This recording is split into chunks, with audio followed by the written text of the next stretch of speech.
You're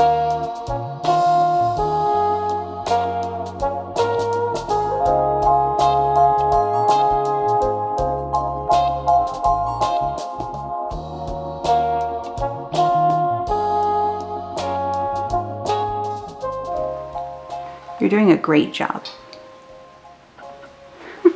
Hello there, and welcome back to The Closet Historian and back to my series, Drafting Dangerous, where today we can all agree my sewing room is still a mess. But that is of no consequence. Today I'm here to show you how to use the basic skirt blocks that I created with you last time to create a few very common styles of skirt that you are certainly going to want to have in your pattern drafting arsenal in your profile moving forward. And seeing as we have finally reached the fun part of pattern drafting, where instead of making things from scratch, you just get to manipulate your blocks into new designs, let's go ahead and dive on in.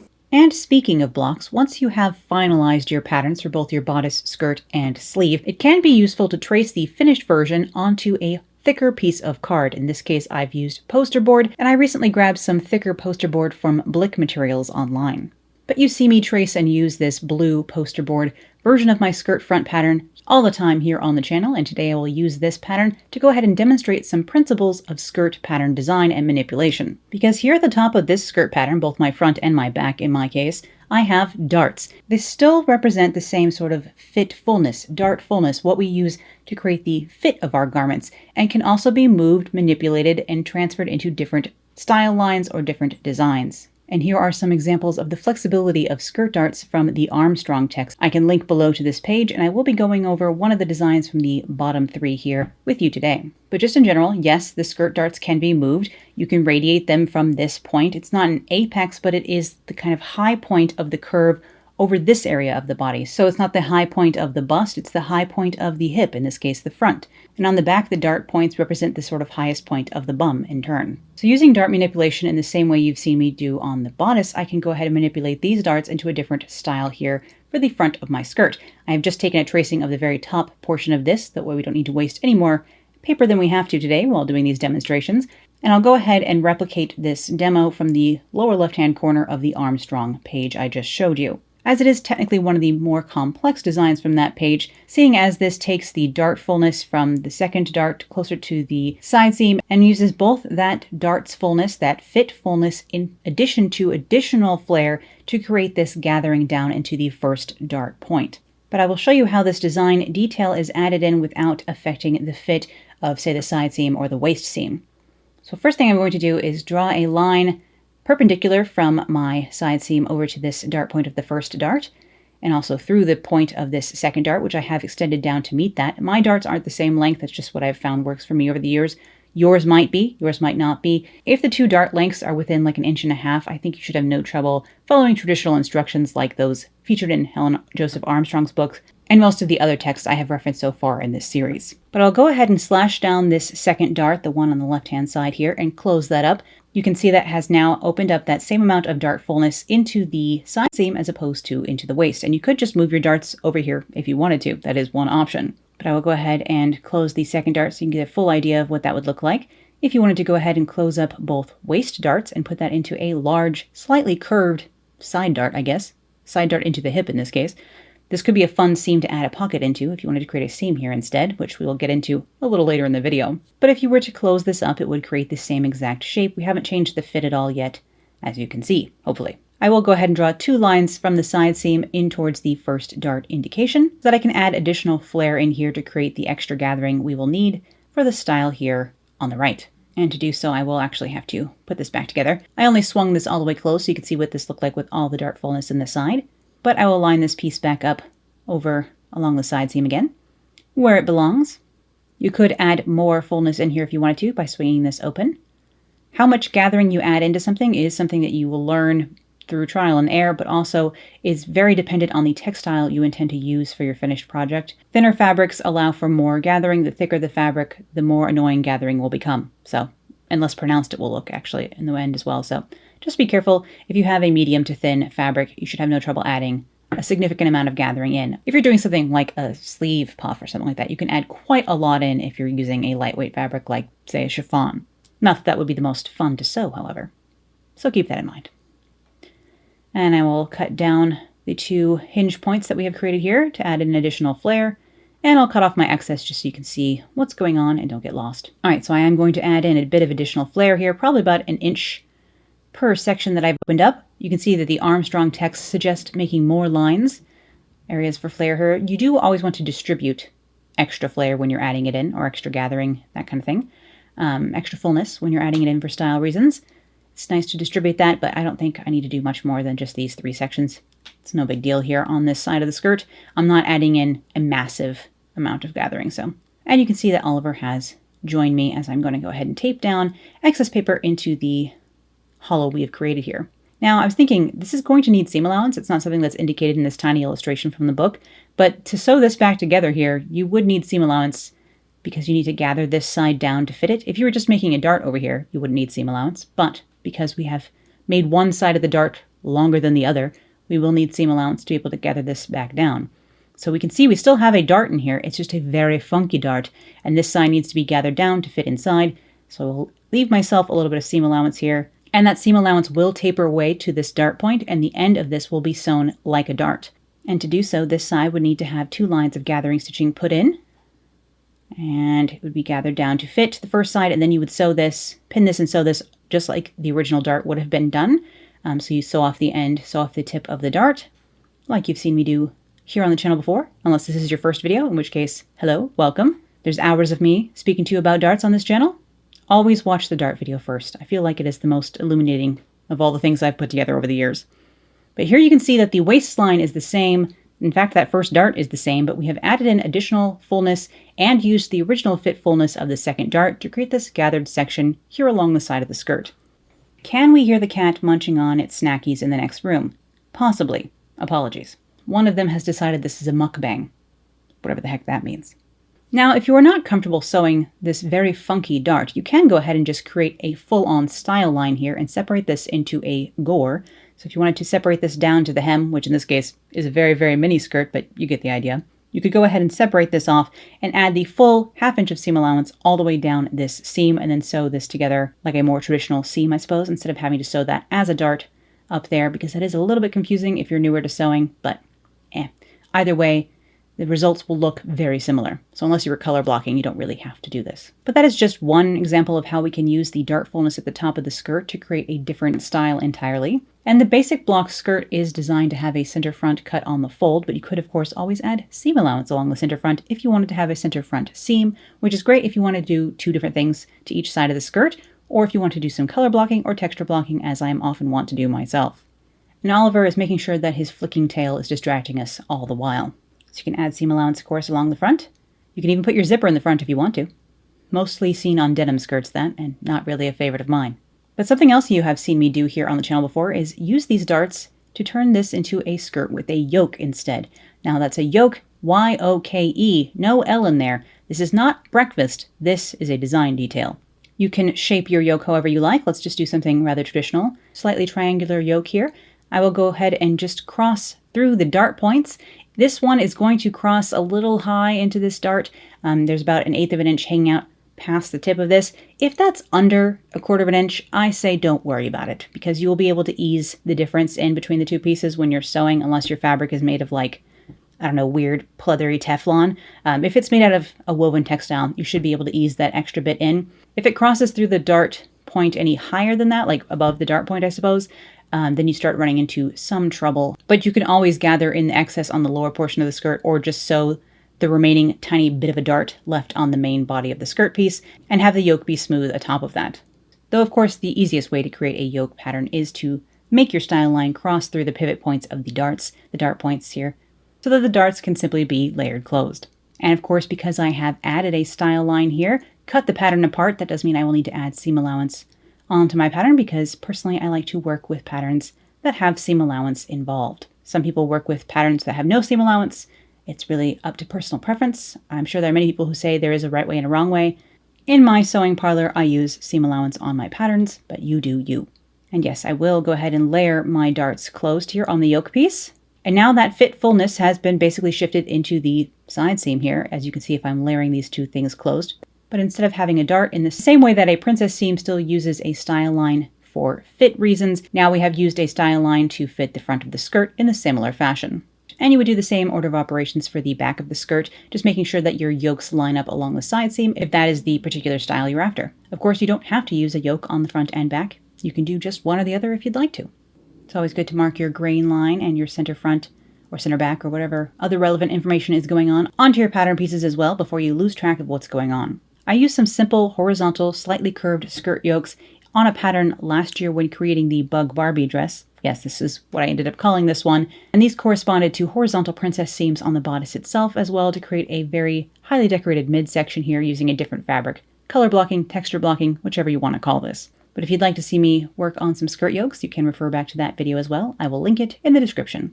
And those are two ideas of how to use the dart fullness at the top of the skirt by shifting it sort of into the side seam. But of course this fullness can be opened up into the hem as well, which is traditionally called an A-line skirt. So let me go ahead and make one of those for you.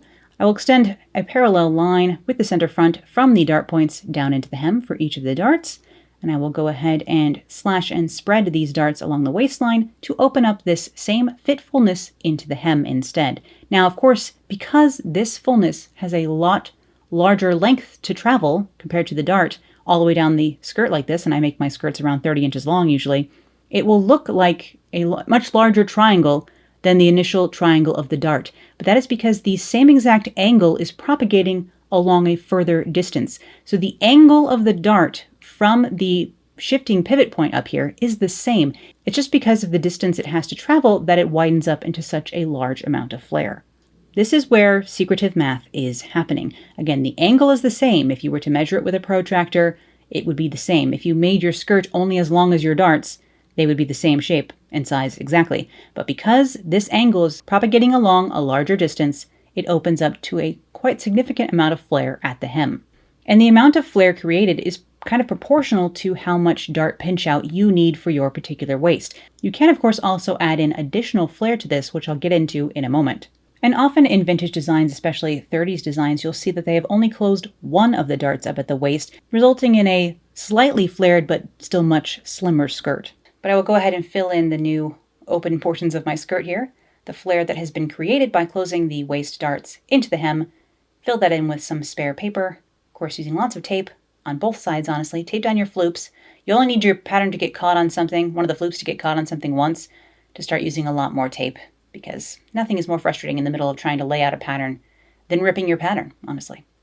All right, A-line skirt front. Again, you would do the exact same order of operations for the back as well. And this would be cut along the fold, and we have this lovely flare here.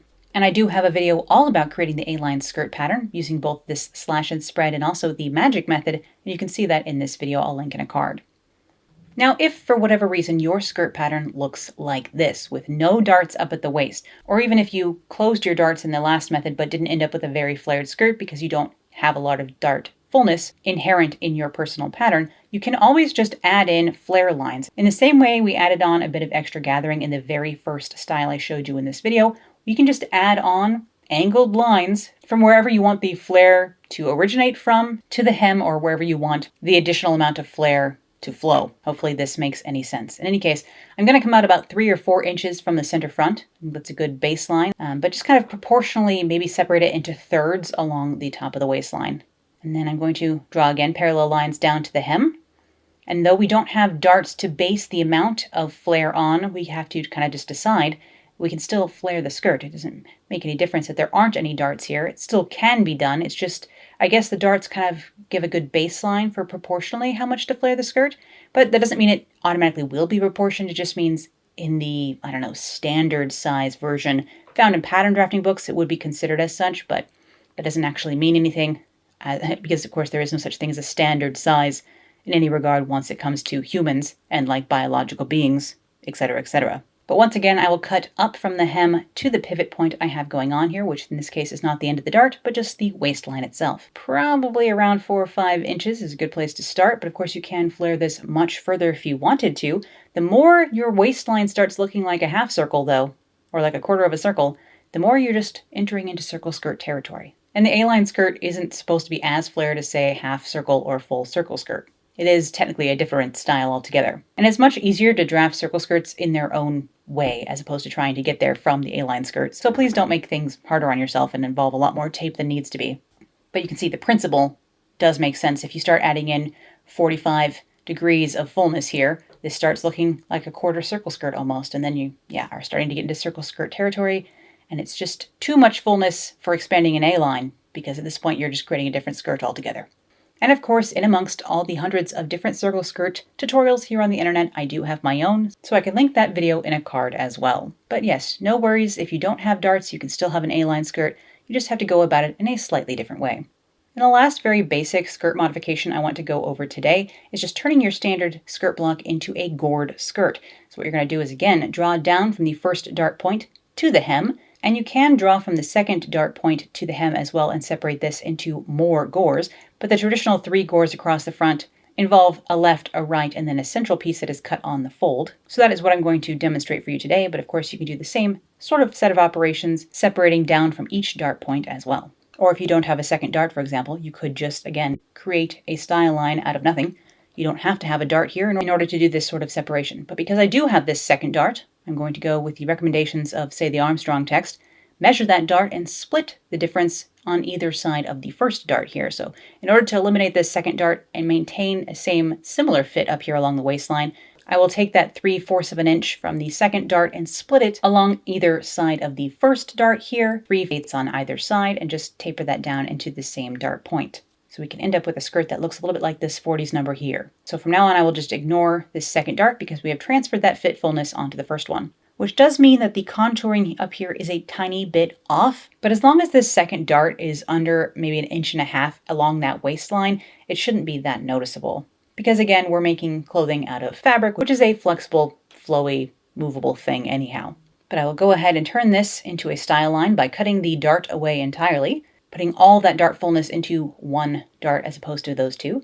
I can go ahead and separate this out, and then I will, of course, again, once I add a style line, need to add on seam allowance. And in adding on the seam allowance here, I can also choose to change the shape. If I just added seam allowance to either piece right now, once it was sewn back together, it would still be a pencil skirt shape, which is just fine if you want to have a gored pencil skirt. But if you don't want to have a straight skirt, which also you could narrow it a little bit here along the seam if you wanted to have a very penciled pencil skirt, make sure you add a slit in the back of that though. You can also add flare here. While we have the skirt opened down the middle here, you can add in an A-line amount of flare just by using the, again, dart at the top as a guide for that. Add in that same amount of flare that would have been created by the last A-line skirt method as well. This one would just have the seams, of course. Or you could add fullness in from, say, the high, like just above the knee or knee level, or even below the knee, if you wanted to have a more trumpet-shaped skirt.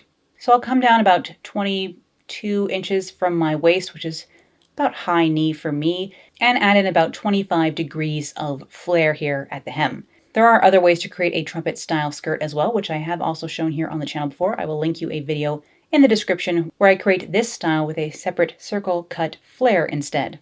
Also, if you were to cut this little triangle away and sew it in separately, instead of having it be kind of grown onto this piece as we have here, if you cut this away here and have this be a separate piece, again, add seam allowance where relevant, you would end up with a godet skirt like this, where you have the little triangles, which are the godets, set in amongst the seam lines instead. Again, great for color blocking or texture blocking. It's not something I don't think I've ever done. Godets are not the most fun thing ever to sew, and it's usually done in like flowy 1930s things, which is not a style I tend to dip into much myself, just because I find sewing those kind of slippery materials very frustrating, and I'm just not into it. I don't like to make myself more angry than I already tend to be, I suppose.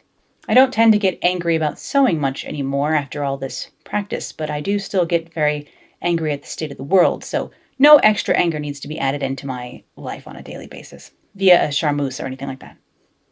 For the other side here, again, I'm going to add my seam allowance onto the style line, and then I'll add in the same exact amount of flare that I used on the first piece. Seeing as I did just make it up the first time, however, I am going to use the first side as a tracing so that I can make sure I have this equal. It doesn't have to be equal. You can flare one side more than the other if you wanted to. Again, that's another one of those design decisions you have to make. And of course, you can use any of these modifications for a full-length skirt as well. Here I've created a full-length sort of fishtail version of a gored skirt, and if you'd like to see this floor-length version, I will link this video for you in the description below. Though I did make the skirt honestly too long, so it's pretty impractical, and I can only wear it with the very highest of platform heels, so I should really take the hem off of this buddy and shorten it. This style line would get sewn back together, and again we would create the little bit of cupping over the belly/hip area, and we have created some flare down here at the hem, which would mean this skirt would no longer need any sort of like kick pleat or slit, because there's plenty of room from the knee down here to move around now with that little bit of flare in here. Now with this gored skirt, if you imagine that the side seam is also an opportunity for additional fullness, you can add in a little bit of extra flare here along the side seam as well. And you can either have that start at the same place. Now these have to match up perfectly, but technically the side seam does not have to match up with the front gore seam. It just has to match up with the other side seam. So if you wanted to have the flare on the side seam originate from a different place, you could. Or you can make it the same all the way around. Again, it just depends on exactly what you're after when it comes to designing your skirt pattern or analyzing in order to copy some sort of reference. And because my side seams of my patterns already have seam allowance inherent, I don't need to add seam allowance along the side seam here. It is already a part of my pattern. I haven't cut into my pattern along the side seam, and therefore I don't need to add any additional seam allowance. So in summary, yes, you can move skirt darts. You can pivot them from the dart points, use them as tucks, pleats, gathering, or move them into style lines. Use the dart fullness to create a yoke with the same exact fit, beginning to add in style lines in that case. Close the dart fullness at the waist, but open it up into the hem to create the A-line skirt, or separate it into style lines vertically from waist to hem to create a gored skirt pattern instead. So that is how I go about creating these rather simple skirt styles to use in my design work. I do hope this video was helpful for you, and thank you as always for watching, and a huge thank you to my patrons who make my work and these videos possible. And as always, I'll be back drafting dangerously with you again here real soon, so I'll see you then. Bye.